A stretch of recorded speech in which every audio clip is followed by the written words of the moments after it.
Society उतनी civilised नहीं थी, उतनी डेवलप नहीं थी। हम लोग just like other animals, mammals हम थे और जंगलों में रहते थे। तो वाइल्ड एनिमल्स से प्रोटेक्ट करने के लिए हम क्या करते थे, अपने आप को बचाते थे, सर्वाइवल करते थे। तो वो सर्वाइवल करने के लिए स्ट्रेस जनरेट होता था। सपोज हमसे ज्यादा कोई विशालकाय या भयानक जानवर हमारी ओर आ रहा है हमें अटैक करने के लिए, तो अपने आप को सर्वाइव करने के लिए हमारे अंदर स्ट्रेस और एंजाइटी जनरेट होती है।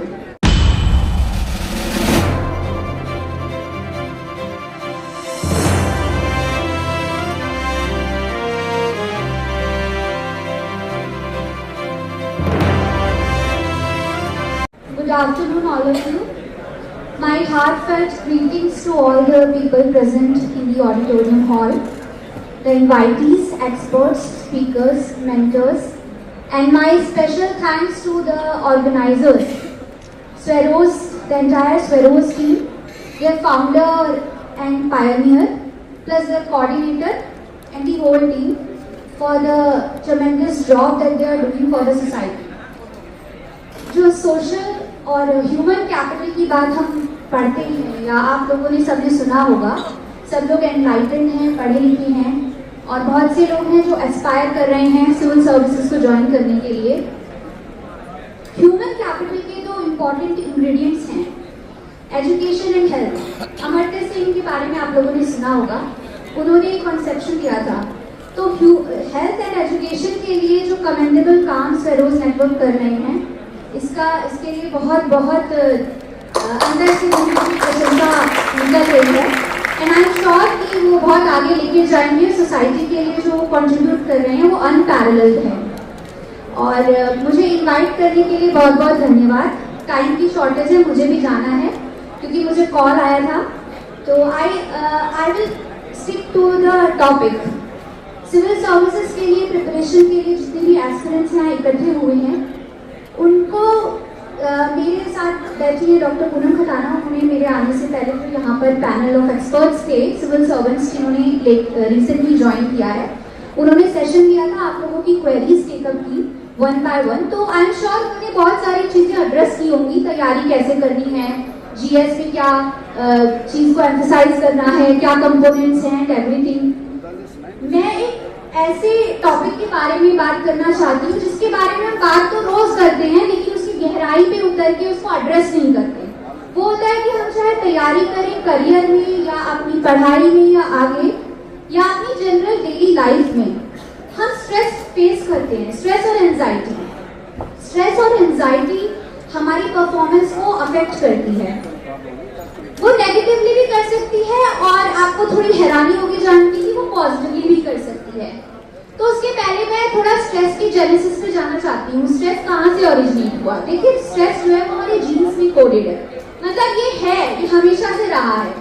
उसका कारण ये है एवोल्यूशनरी, अगर हम देखें एवोल्यूशनरी पर्सपेक्टिव पर अगर हम जाएं, तो जब हमारी सोसाइटी उतनी सिविलाइज्ड नहीं थी, उतनी डेवलप नहीं थी, हम लोग just like other animals, mammals हम थे और जंगलों में रहते थे। तो वाइल्ड एनिमल्स से प्रोटेक्ट करने के लिए हम क्या करते थे, अपने आप को बचाते थे, सर्वाइवल करते थे। तो वो सर्वाइवल करने के लिए स्ट्रेस जनरेट होता था। सपोज हमसे ज्यादा कोई विशालकाय या भयानक जानवर हमारी ओर आ रहा है हमें अटैक करने के लिए, तो अपने आप को सर्वाइव करने के लिए हमारे अंदर स्ट्रेस और एंजाइटी जनरेट होती थी। तो वहां से इसका ओरिजिन है, it is a natural thing, वो होनी ही होनी है। लेकिन आज के टाइम में क्या हो गया है कि स्ट्रेस को हम एवरी डे बेसिस पर स्ट्रेस मैनिफेस्ट करता है।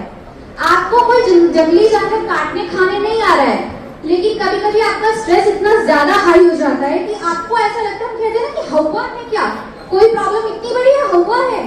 स्ट्रेस इतना ज्यादा बढ़ जाता है कि आप अपने आप का कंट्रोल से बाहर हो जाते हैं और आपकी परफॉर्मेंस बहुत बैडली डिटेरियोरेट हो जाती है। तो आपको मैं ये बताना चाहती हूँ कि stress in a limited amount आपकी परफॉर्मेंस को एनहांस ही करता है, आपकी एफिशिएंसी बढ़ाएगा। अगर आपको बिल्कुल स्ट्रेस नहीं होगा तो आप बेफिक्रे हो जाएंगे और कुछ भी नहीं करेंगे। लेकिन स्ट्रेस थोड़ा अगर रहेगा कंट्रोल्ड अमाउंट में, तो आपकी परफॉर्मेंस बढ़ेगी, एनहांस होगी और आप अपनी सक्सेस को हासिल कर सकते हैं। अब बात आती है प्रिपरेशन के टाइम पे स्ट्रेस को हम कैसे डील करें।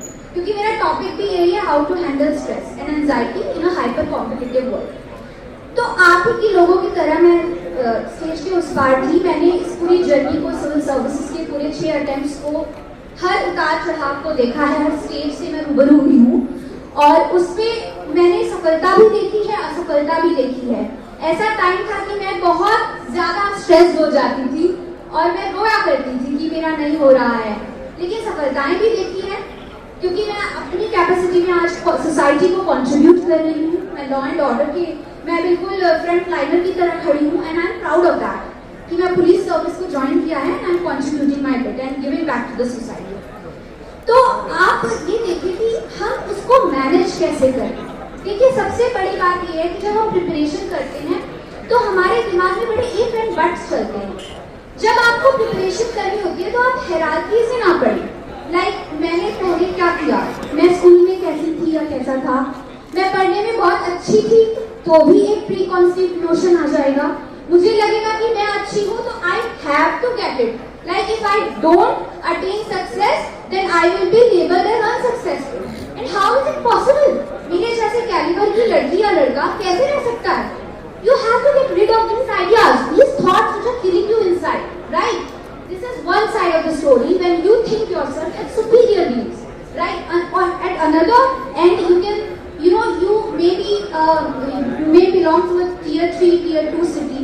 आप आए हैं, आप देखते हैं दिल्ली में आपने राजेंद्र नगर करोल बाग में ज्वाइन किया और वहां आप देख रहे हैं कि IITians आ रहे हैं, IIM से पास आउट होकर लोग आ रहे हैं और आप देख रहे हैं कि किसी ने स्वेटशर्ट पहनी है, पीछे IIM लिखा है, आप उसी से थ्रेटन्ड हो गए। तो ये इंटिमिडेशन जो आप फील कर रहे हैं डीप इनसाइड, आपको उससे बाहर निकल, आप एकदम निर्लिप्त हो जाइए। मतलब आप ऐसे भाव से काम कीजिए कि आपको I have to enjoy this journey, मुझे इस प्रोसेस में सीखना है एंड सीखना is a continuous activity, learning. मैंने बहुत सी साइकोलॉजी की किताबें पढ़ी हैं, मैं एक लाई भी थी आप लोगों को थोड़ा सा एक डेमोन्स्ट्रेट करने के लिए। एक अमेरिकन साइकोलॉजिस्ट हैं कैरल एस ड्वेक, उन्होंने एक रिसर्च की थी। यहाँ पे मैं आपको 2 माइंडसेट्स की बात बताना चाहती हूँ। एक होता है growth mindset and another is fixed mindset. तो जो मैंने आपको एनालॉजी दी अभी कि अगर मैं सुपीरियर समझती हूँ खुद को कि भाई मैंने तो बड़े इंस्टीट्यूट से पढ़ाई की, मैं टॉपर थी और मैं अगर IAS से नीचे रह गई तो फिर तो भाई मेरी जिंदगी चौपट है। और दूसरा माइंडसेट है अपना ग्रोथ माइंडसेट, मतलब कि whatever comes my way I will ingrain, I will learn, I will enjoy the process of learning. तो ये जो प्रोसेस है ये आपको ग्रोथ माइंडसेट की ओर ले जाता है। तो जो कैरल एस ड्वेक हैं, जो इतनी बड़ी साइकोलॉजिस्ट हैं, रिसर्चर हैं, इन्होंने 2 ग्रुप्स ऑफ पीपल पर एक्सपेरिमेंट किया था। एक थे जो मैथ्स में थोड़े से एवरेज थे, एक थे जो बहुत शार्प थे। अब इन्होंने क्या किया कि जो शार्प बच्चे थे, तेज थे मैथ्स में, उनको सिंपल सवाल दे दिए। दूसरी तरफ जो बहुत ज्यादा एवरेज आप कह सकते हैं, जिनकी मैथ्स अच्छी नहीं थी, उन्हें थोड़े डिफिकल्ट का कॉम्बिनेशन दिया। तो क्योंकि जो तेज थे मैथमेटिक्स में, उन्होंने बहुत अच्छा परफॉर्म किया और जो एवरेज थे उनका थोड़ा जैसा था वैसा ही रहा।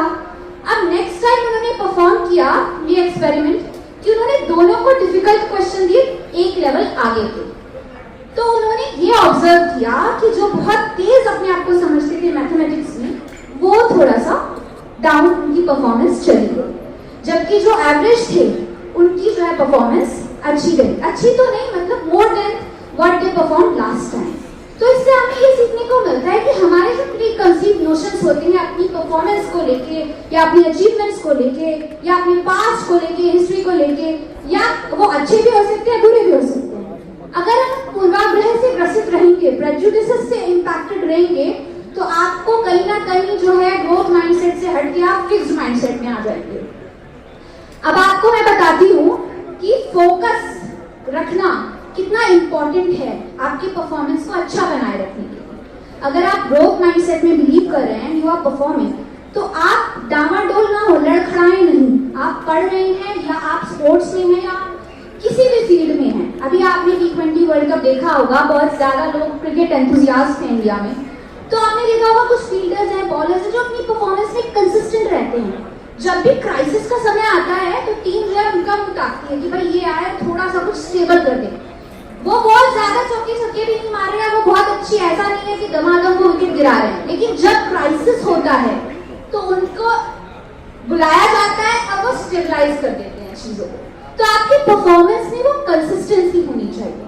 मतलब आप जब कहते हैं ना कि बिल्कुल निर्लिप्त भाव से काम करते हैं, निष्काम भाव से काम करते हैं, when you are not afraid, तो आपके अंदर वो वाला फोकस दिखता है। और वो तब भी होता है जब प्रेशर की सिचुएशन होती है, जब आप प्रेशर में हैं, क्राइसिस में हैं, तब आप उस वक्त एकदम से आप पर रिलाई किया जा सकता है, यू आर डिपेंडेबल, तो आप वही परफॉर्म करते हैं, लोग आपको लुकअप करते हैं। जैसा कि अभी सरोज नेटवर्क को मैं उनकी पूरे मूवमेंट के बारे में, it is a social movement I would rather call it, health है, एजुकेशन है एंड सेवरल अदर एस्पेक्ट्स, चाहे वो सोशल इल्स हैं, उनके बारे में बात की। तो 10 कमांडमेंट्स मैंने देखी and I was very impressed. Last में उन्होंने लिखा था कि नेवर गिव अप, हाँ, और वो एक था कि इंफीरियर नहीं फील करना। तो बेसिकली क्या है, फियर नहीं करना, डरना नहीं है। तो बेसिकली क्या है कि आप अगर रणभूमि में जा रहे हैं, लड़ाई के मैदान में कूद रहे हैं, तो भाई कोई इफर्ट नहीं है, आपको चलना है कि मैं निपट लूंगा, मैं देख लूंगा क्या करना है। आपकी अग्रेसिव अप्रोच, आपका बोल्ड एटीट्यूड और आप कितनी कॉन्फिडेंट हैं अपने काम में, ये आपको सक्सेस की तरफ ले जाता है। आपने पीयूष मिश्रा की वो लाइन्स भी सुनी होगी, आई एम श्योर हर कोई गाने का कायल रहता है, जो सिविल सर्विसेज एस्पिरेंट्स हैं वो भी सुनते हैं, आरएफ है, प्रचंड है, उसमें कृष्ण की पुकार है, भागवत का सार है, युद्ध ही तो वीर का प्रमाण है।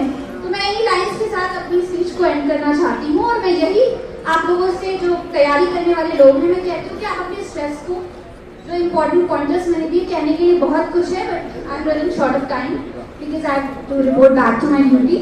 तो यही मेरे एंड स्पीच का एंडिंग पार्ट है, and best of luck all of you. I wish you very good luck. Thank you. It has real hero in Burj. धन्यवाद मैम। आप अमरोहा से चल करके आई हैं, जो लगभग यहाँ से 150 किलोमीटर दूर है, और आना और जाना 300 किलोमीटर, बहुत ही बिजी शेड्यूल मैडम का रहता है। और आपने जो टॉपिक, जिस टॉपिक पर बात की है, ये हम सब लोगों के लिए बहुत ही महत्वपूर्ण टॉपिक है। मैडम, मैं आपका तहे दिल से धन्यवाद करना चाहता हूँ पूरी टीम की तरफ से।